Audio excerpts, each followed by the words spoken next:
জল খেতে দেবেন? বলছে আমার কাছে জল নেই, আমার কাছে ঘোল আছে গো।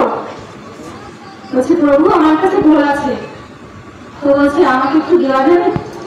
হ্যাঁ দেওয়া যাবে না কেন। তখন সেই ঘোল বিক্রেতা তিনি কি করলেন, ছোট একটা ঘোল যেটা আপনার চেনে সেটা বের করে দিলেন মাটির পাত্রতে। তখন সেই মহাপ্রভু বলছে কি, শোনো আমার এই ছোট ভাইকে ভাবে না, তোমার এই বড় ভাণ্ডটা দাও, আমার ভীষণ পিপাসা পেয়েছে। তারপরে বললো আচ্ছা। ঘোল বিক্রেতা ভাবলেন যে বাবা আজকে কার মুখ দেখে উঠেছি, আমার সব থেকে বড় ভাণ্ড ঘোলে, সেটাই চাইছে ঠাকুর, আজকে তো আমার দিনটা ভালো যাবে। ইনি যদি এই ভাণ্ডটার সেবা করে যে মুদ্রা আমাকে দেবে, আমার আজকে আর বিক্রি করতে হবে না। ভগবান কি বললো, যে করে আমার নাশ আমি করি তার সর্বনাশ, সর্বদাই। তাহলে কি হলো, এখন ভগবান তিনি অন্তর্যামী, ঘোল খাওয়া হয়ে গেল। বলছে গোবিন্দ কি পাবো, ভগবান এখন হাঁটা দিয়েছে। এখন সে ঘোল বিক্রেতা বলছে কি ব্যাপার, এই ঠাকুরকে দেখে মনে হচ্ছে কি সুন্দর চেহারা, তাকালে ফিরানো যাচ্ছে না, কিন্তু ব্যবহারটা দেখেছো, আমার থেকে ঘোল খেয়ে এখন আমাকে মুদ্রা দিয়ে চলে যাচ্ছে। তাহলে এই রাস্তা বদলোকটা ঠিক নেই, গোবিন্দ কি পাবো, এই কথা বলে চলে গেল। এখন আমার কি হবে উপায়, আমি এখন কি করবো? মাথা দুহাত দিয়ে হাত কাঁপছে, মানে মাথায় তিনি কি বলছে, ভাই মানে আমরা কষ্ট করে মাথাকে চাপড়াই না ওরকম। এখন দেখছে যে প্রভু চলে যাওয়ার পেছনে ওই একই দেশ অনেক ভক্ত আসছে। ভক্তগণ বলছে কি গো ঘোল বিক্রেতা, তোমার কি হয়েছে, তুমি এরকম মাথা থাবড়াচ্ছ কেন? বলছে যে আমার বড় সর্বনাশ হয়ে গেছে। কি, আমাদের ঘোল বিক্রি করি আমি, আর আমার তোমাদের দলের একজন সাধু, তোমাদের দলের এক ঠাকুর আমার এই ঘোলের যে বড় পাত্রটি সেবা করেছে, কিন্তু মূল্য দিল না। ও তাই, আমাদের দলে আবার কে খেয়েছে, আমরা তো খাইনি। এই বলছে, এখন বলছে হে ভগবান আমার এখন কি হবে, আমি কার মুখ দিতে উঠেছি, আমার এত বড় সর্বনাশ, তো মেনে নিতে পারছি না, আমি এখন বাড়ি কি করে যাব, বাড়ি যাওয়া সম্ভব নয়। তখন কি হলো, মানে এত ভগবান দেখছেন দাঁড়িয়ে, ভক্তের দিকে আর তাকানো যাচ্ছে না। ওই যে ভগবান বলে যে করে আমার নাশ আমি করি তার সর্বনাশ, তথাপিও যদি আমার পাশ না ছাড়ে আমি হই তার দাসানুদাস। ওই যে ভগবান ছলনাময়, ওই লোকটা অনেকক্ষণ বসে কেঁদেছে, হে গোবিন্দ আমি কি এতটাই খারাপ যে আমার দিনের শুরুটা আমি ব্যবসা করছি ঘোল বিক্রি করার জন্য, কিন্তু ওই সাধু মহারাজ সেবা করলো, মুদ্রাটাও দিল না, তাহলে আমার বাড়ির সংসার চলবে কি করে? অনেকক্ষণ বসে কেঁদেছে।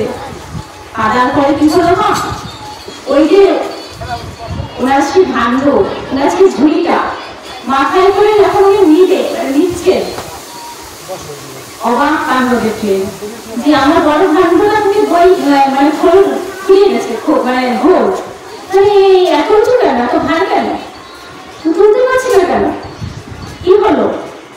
দেখতে পেলেন যে সোনা, যে ভাণ্ড থেকে আমার প্রাণ গোবিন্দ ঘোল খেয়েছিল, সেই ভাণ্ডটা মাটির পাত্রটা এত মুদ্রায়, সোনার মুদ্রায় ভরে গেল, এখন তিনি তুলতে পারছি না। এখন বলছে হে গোবিন্দ এ তো ভগবানের কাজ ছিল, কেউ না, আমি তো লোকটাকে ভালো করেও দর্শন করিনি, তিনি কোথায় গেলেন?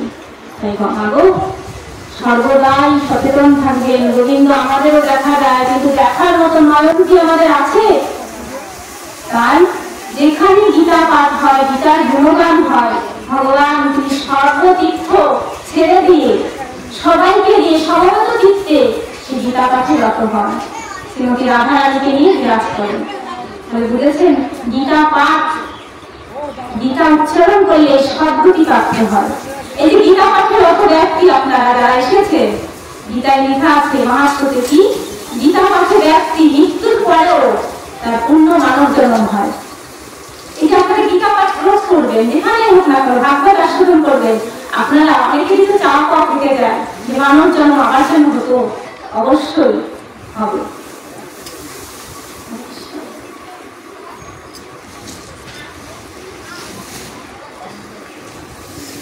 তাহলে ভগবান তিনি বোঝাচ্ছেন কি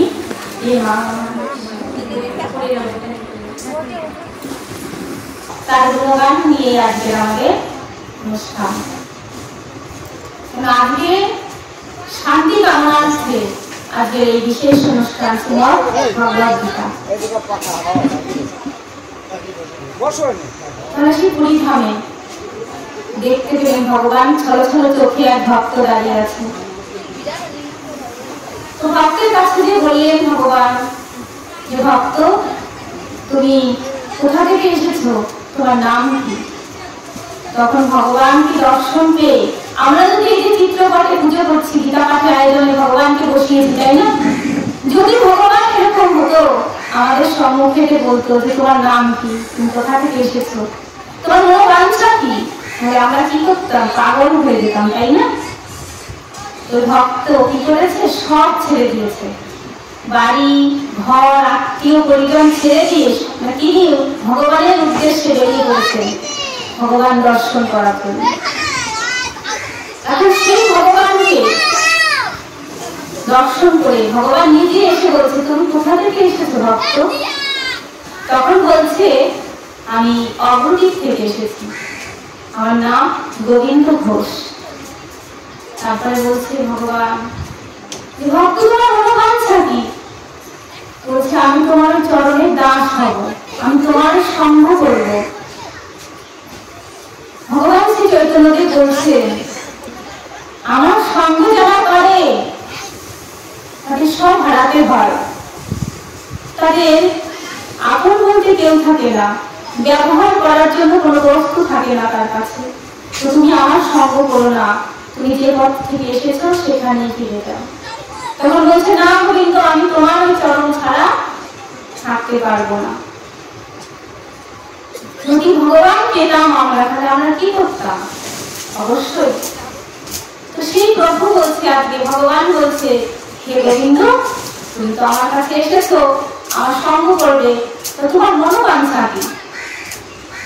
সবাই একটা ভক্ত আমরা, তো আমাদের তো ইচ্ছা হয় যে আমাদের একটা পূর্ণ যে কোনো একটা ইচ্ছা। ভক্ত যারা হয় তাদের চাওয়াটা কেমন হয়, এই ব্যাখ্যা বা এই সঙ্গ থেকে ভগবানের ভক্ত কথা থেকে আমরা জানতে পারব। তাহলে গোবিন্দ বলছে ভগবানের কাছে যে হে প্রভু আমার মনে এই বাসনা, আমি যাব শ্রীরাম মধুর বৃন্দাবন, সেখানে যে কি করবো? যুগল দর্শন করবো। নিতাই গৌর হরি বল, হরি বল।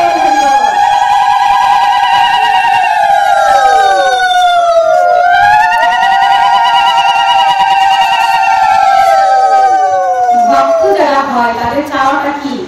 যারা আমরা কোনোদিন বৃন্দাবন যাইনি, অনেকেই বৃন্দাবন প্রবেশ করেছে, অনেকেই বৃন্দাবন ধামে কাটিয়ে এসেছে শ্রীমতী রাধারানীর কৃপায়, তাই না? তাহলে আমাদেরও তো ইচ্ছা হয় কবে যাব সেই বিষয় ছেড়ে মধুর বৃন্দাবন, সেখানে যাব কি করতে? যুগল দর্শন করতে। এই ইচ্ছাটা কিন্তু প্রকৃত ভক্তের মধ্যেই বিদ্যমান। তাই আজকে আমাদের গোবিন্দ ঘোষ বলছে প্রভু আমার বলছে গোবিন্দ তোমার চাওয়া আর আমার চাওয়া এক, আচ্ছা তাহলে তুমি আমার সঙ্গ করতে পারো, তোমার তো কোনো চাওয়া নেই। দেখো আমাদের সাথে থাকতে গেলে আমরা নিত্য ভিক্ষা গ্রহণ করি, নিত্য আমরা কি করি? ভিক্ষা করে আমাদের জীবন অতিবাহিত করি, কিছু সঞ্চয় করে রাখি না কিন্তু আমরা। হ্যাঁ আমি তোমার চরণ ছাড়া হবো না, এই কথা বললো। জীবনে তুমি সঞ্চয় করবে না, যা পাবে সেটাই ভগবানকে ভোগ লাগিয়ে সেবা করবে। আচ্ছা আমি তাই করবো। তো এখন কি হলো? ভগবান এরকম দল বেঁধে কীর্তন করতে করতে একসময় সবাই মিলে ওই চাটা ফুটিয়ে আবার ভগবানকে ভোগ লাগিয়ে, মানে আমার মহাপ্রভু তিনি সেবা করেছেন সবাইকে নিয়ে।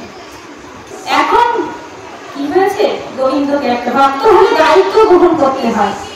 বললাম না শুধু মালা, মোটা মোটা মালা করলাম, তিলক ধারণ করলাম, নিরামিষ আহার করলাম, সাধু সঙ্গ করলাম, তাহলে ভক্ত হওয়া যায় না। বাবা পিতা মাতাকে যে ভক্তি না করে যে পথে যাক না কেন, ডাক্তার ইঞ্জিনিয়ার ব্যারিস্টার হতেই পারে, বড় বড় গায়ক শিল্পী পাঠক হতে পারে, কিন্তু ওই যে ভগবান বললেন সবার প্রথমে মাতা পিতা, তারপরে হচ্ছে দীক্ষাগুরু শিক্ষাগুরু, অবশেষে আমি ভগবান পেছনে দাঁড়িয়ে থাকবো।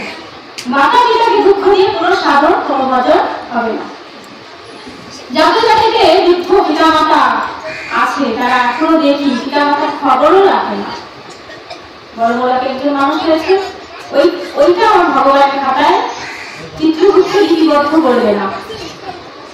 আমরা যখন অফিস অনেকে চাকরিজীবী অফিস করছি, প্রত্যেকদিন অ্যাটেন্ডেন্স খাতায় আমাদের সাইন করতে হয় যে প্রেজেন্ট হলো কিনা আমার স্টাফ, তাই তো? তো ভগবানের খাতায়ও কিন্তু লিপিবদ্ধ করে কে? যমরাজের অ্যাসিস্ট্যান্ট কে?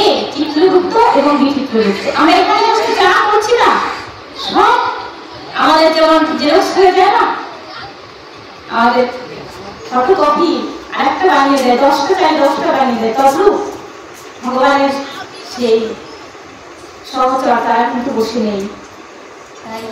রাম তুমি বললে ভক্ত আর আমি ভক্ত বলে হয়ে নিলাম, কখনো নয়। যে পথে এসেছে তাকে অনেক খড় অনেক ফুটো পোড়াতে হয় গো মা, যা কখনো আপনারা ভাবেন যেটা কিন্তু কালকে সেটা হবে না। যদি রাধারানীর কৃপা না থাকে, ভগবানের আশীর্বাদ না থাকে, কিচ্ছু হবে না। গোবিন্দ ঘোষকে এখন মহাপ্রভু বলছে, গোবিন্দ